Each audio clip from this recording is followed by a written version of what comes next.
Into the ropes and off. A flying tackle by and a rock kick. And Cody Rhodes. Oh, he's Cody Rhodes. Let's go.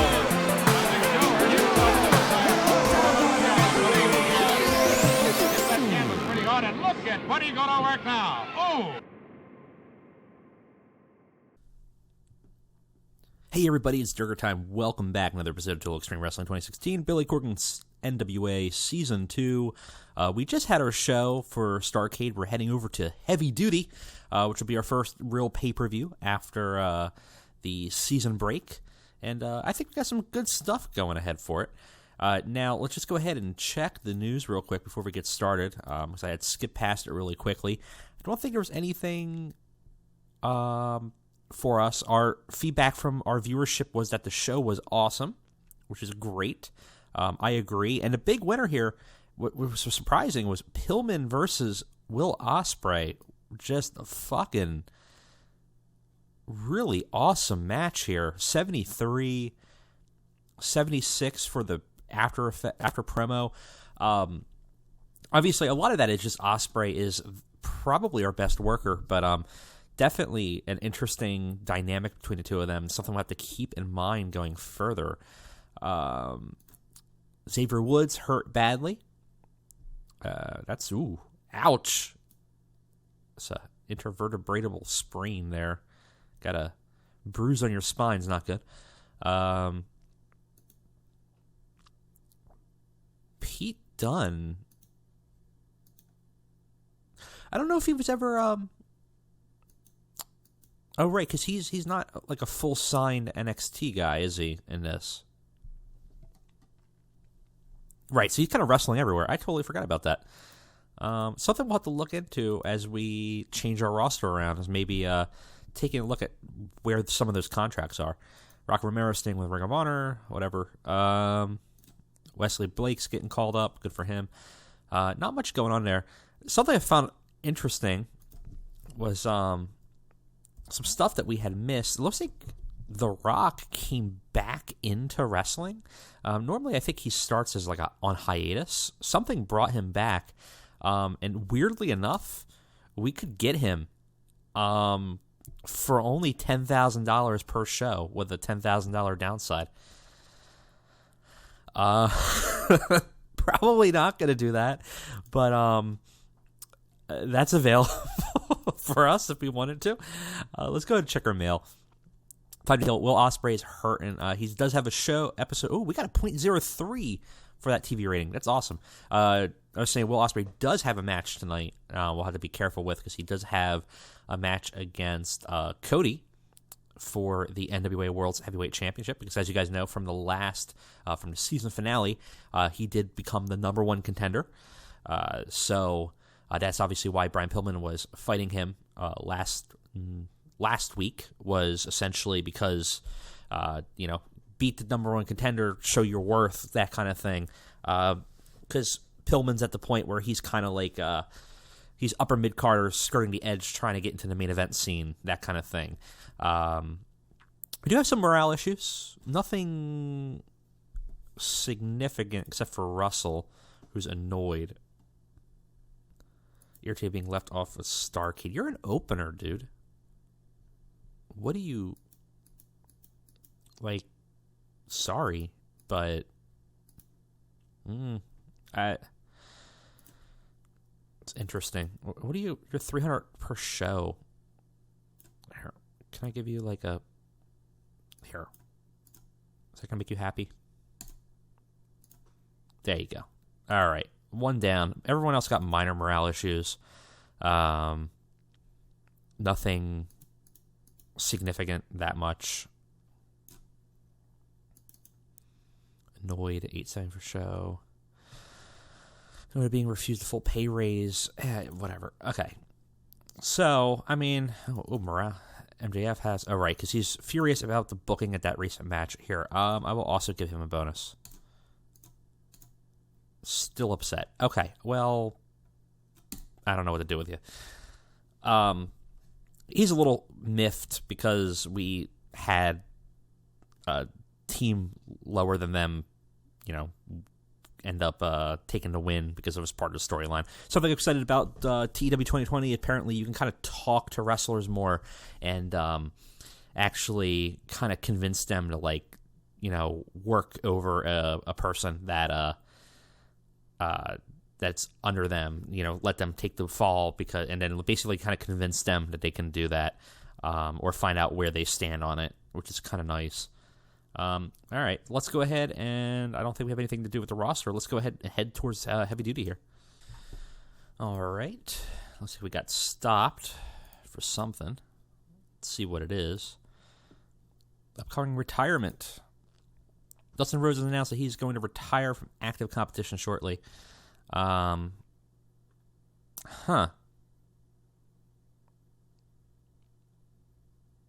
are you expecting to retire?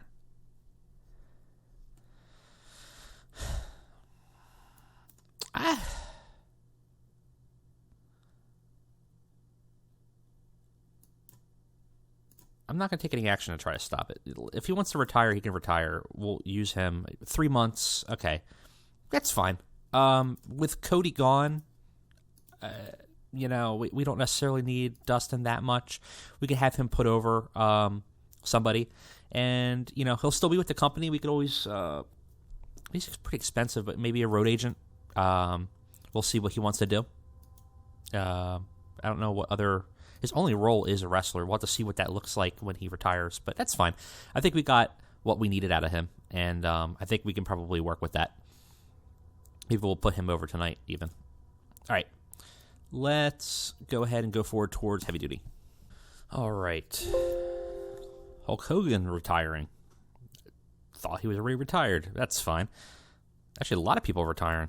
Apparently, this is the season for retirements. Anybody else? Christopher Daniels to retire. Well, it's a good thing that we're getting rid of him, I guess. Upcoming retirement, Christopher Daniels is fine. Nah, that's cool because we're not really going to use you for much anymore. 3 months, okay, no problem. Good thing we're starting to focus on new guys, huh? Okay, 92% backstage rating. It's not bad. Do have a locker room incident. Oh, PJ Black created a relaxing atmosphere. He set up a barbecue outside and cooked for everyone. That's just nice of him. We're going to medal. And,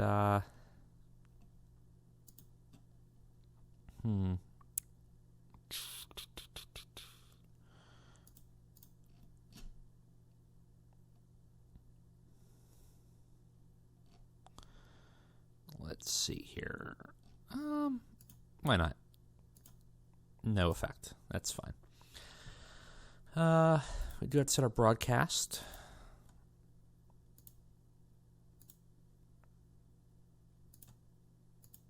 There we go. And where are we going to be? Ain't that the question?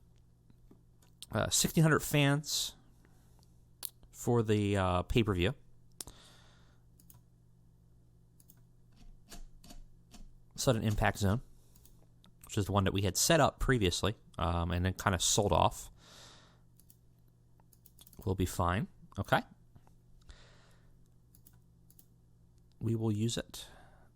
I think we are all set to run the show. So, what do we have? We definitely have a main event with the Worlds Heavyweight Championship on the line. Cody versus Will Ospreay. We have pretty much all the belts on the line at this point. So, and then a couple things in between. So let's go ahead. It should be a pretty easy booking. I don't know if we were going to use the full 120 minutes, but we'll see. I'm a little worried because of how we're spending money, but so we might run it a little bit leaner than a normal pay-per-view. We'll have to take a look at it. I'm just going to have probably behind the scenes take a look at who was upset with being left off, and maybe we'll do something with them. All right, let's go ahead and book the show. All right, we are back. And I kind of lied. I used a lot of people here. This is a really bad idea. But the more I was looking at it, the more I realized that people would be really pissed off if I didn't use them for this pay-per-view. So trying to placate as many people as I could. We have a lot of segments. I think we smartly use people here, and we'll have to take a look at it and find out. So let's go ahead and get on with the show. So we started off with the Von Erichs versus Russell and Wentz, who had previously tag teamed. We're not really officially a tag team anymore, but we're going to use them for the purposes of kind of getting the Von Erichs over a little bit. Subpar match, a little heat, just a work the crowd match, kind of the opening of the show. The Von Erichs defeat Russell and Wentz in 9 minutes. It's okay. Not much to say about it. Actually loses the heat for the tag team division, unfortunately. Wentz and Russell had 41-27, and the Von Erichs have like a 30-ish each. It's okay. It does get the show off to a strong start, though, which is kind of the purpose of it. It just gives them a win. Maybe get some momentum going for them as we try to, again, build that newer talent. And maybe the Von Erichs will be that for us. Russell is improving in performance, and that's not bad. We have Jay White versus Kevin Condren, and it's not great. It's better. Decent reaction to the crowd. Subpar wrestling. Jay White defeats Condren in 6 minutes by pinfall. Jay White has a 51. Condren has a 25. Jay White's probably a good get for us in terms of money. Just the value as a wrestler. His in-ring performance is really good, and he's really young, so he'll improve a lot. And I think if we put some momentum behind him, it will go a long way. So we give him a win here. Got the crowd hotter. Matches okay. Could have been better with a better enhancement talent, but that's fine. Afterwards, we learn a little something here, which is Jay White should not be on a microphone. After the fact, we have Jay White saying that he's going to make an impact tonight. Yeah, okay, so keep him away from the mic, I guess. We have Ronda Rousey, our women's champion, in a match against Tessa Blanchard for the championship. Ronda retains with a submission in 10 minutes by an armbar and makes defense number 2 of the World Women's title. I think what I'm going to do for the most part is build up a streak with her, and then have someone I really want to take it off of her. Get it basically have a long reign with it, and then have someone dethrone her and kind of get all that momentum from it. Because I don't like Ronda with the belt. I think she's too overpriced. I think we made a mistake getting her that early. And the fact that at any time she could go and decide to do an MMA show and be off the show for 6 months is a huge hindrance for us. So, for now, especially for her in-ring performance, it's only 56. It's really not worth it. Tessa Blanchard's half the price and only 10 points lower than her. No improvements. Ronda makes defense number 2, and we move on. We have a little video clip just hyping up the main event for Cody Rhodes versus Will Ospreay. It gives us a good boost in the ratings as the crowd kind of digs it a lot. This ain't bad. Decent match. Best friends with War Machine. War Machine obviously have been calling out their dominance of the tag team divisions and clearly earned a number 1 contendership for the Best Friends tag titles. And thus, they have a match, but ultimately, the Best Friends are able to retain. After a 15-minute match, Chuck Taylor ends up defeating Raymond Rowe by pinfall and make defense number 1 of their tag titles. Rowe is definitely the weak link of this bunch.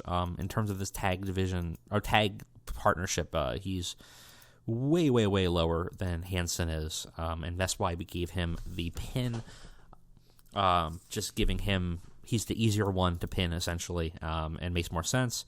Overall, though, good match. C- is kind of pretty much perfect for where we want to be.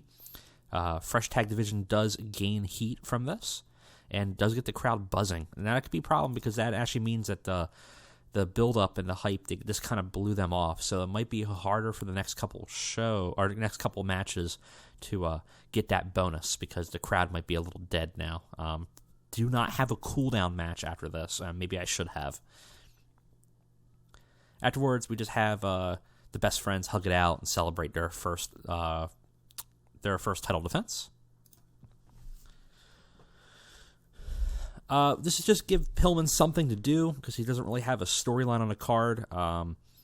He ends up defeating Ryan Nemeth in 10 minutes for the Tornado DDT. It's fine. It's not much to say about it. Just keeps him from being upset with us, and since I needed to give him somebody, I gave him somebody that it was rather cheap, and we haven't had wrestle for a while. Nemeth had a 29. Pillman has a 63. Rating's a D. It's fine. I care less about the rating and more about making sure Pillman's not upset that he was off the card.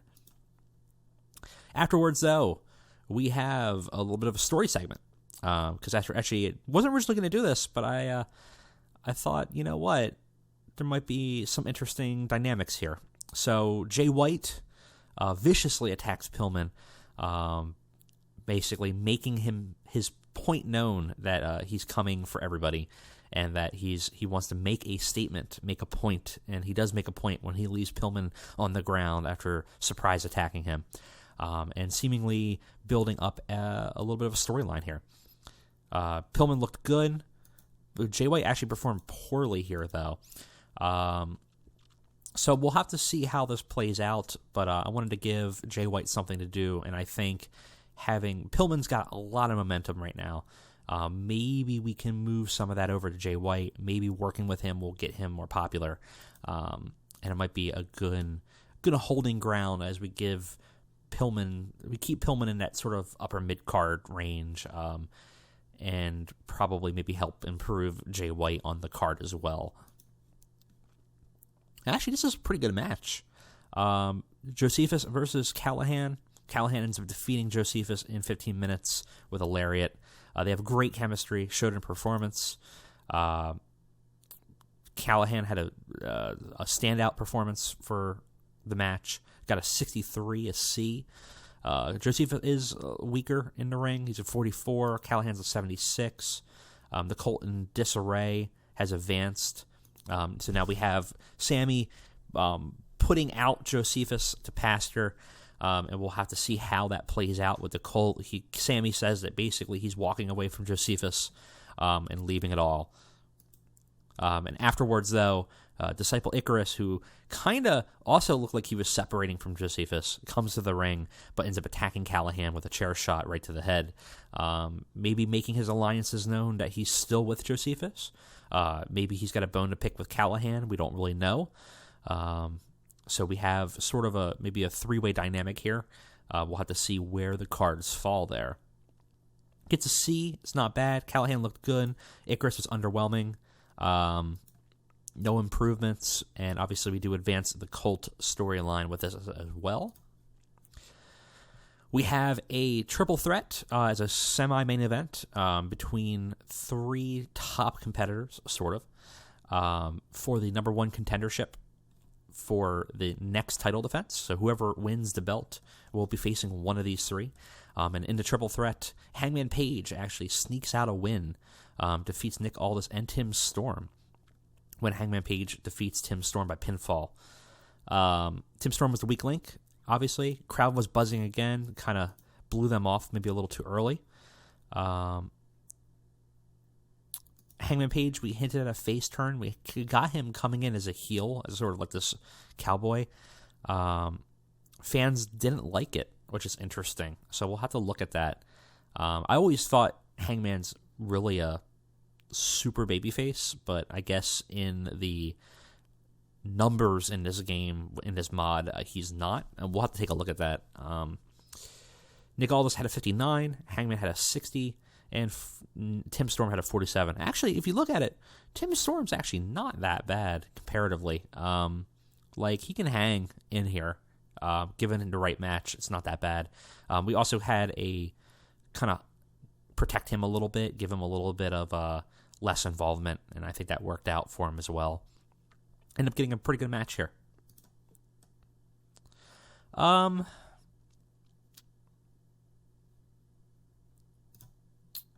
Do we want to... So he's got a below average old school heel image anyways. Let's just go it. Let's just do it and change the turn here. Below average. So it's no worse. Turn was a complete disaster. Well, okay. Oh well. We have Will Ospreay making an entrance for his main event. Gets a B. Very much hyped. Crowd's very excited to see him. We have Cody entering in a spectacular over-the-top entrance as a champion. does really well here. Gets a B+. Obviously comes out with Brandy. And actually, such a good entrance that the commentary was getting negative points for it. And this is pretty much what we expected. Exceptional match, Cody Rhodes and Will Ospreay in 24 minutes by pinfall. Cody Rhodes ends up retaining the belt, landing across Rhodes on Will Ospreay, and makes defense number 1 of his title after gaining it back. They have pretty good chemistry. It lifted the match. Got the crowd buzzing. Cody has 72. Will Ospreay had an 88. Not bad, but Cody gets to retain. Ospreay is almost there, just doesn't quite hit it. And gets us a C+. Not bad. Pretty good. Like, if you look at these scores from the mid-card up, are not too shabby. And then even, like, just having the music video here kind of boosted us up. This is a pretty damn good score. We were almost a B-. I think a B- is like 71, 72, something like that. So we were right on the cusp of having that, which would have been really nice. Let's go ahead and give some props to people.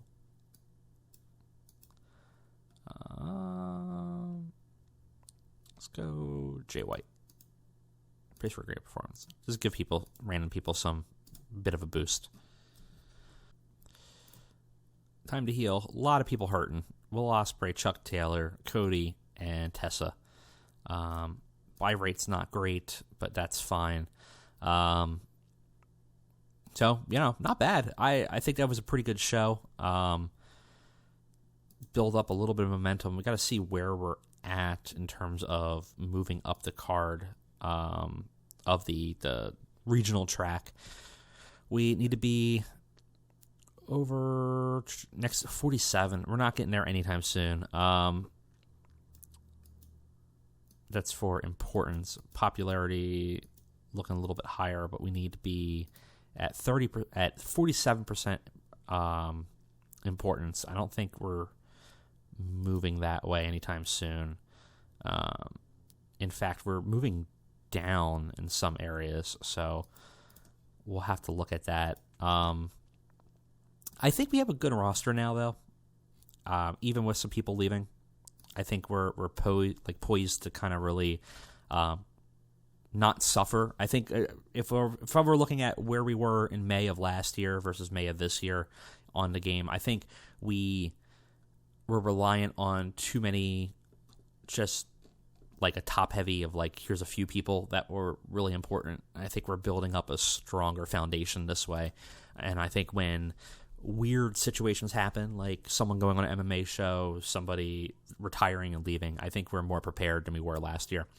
Well, that was it for today, guys. Thank you for joining me for that pay-per-view, and I'll see you next time for another episode of Starrcade. See you around.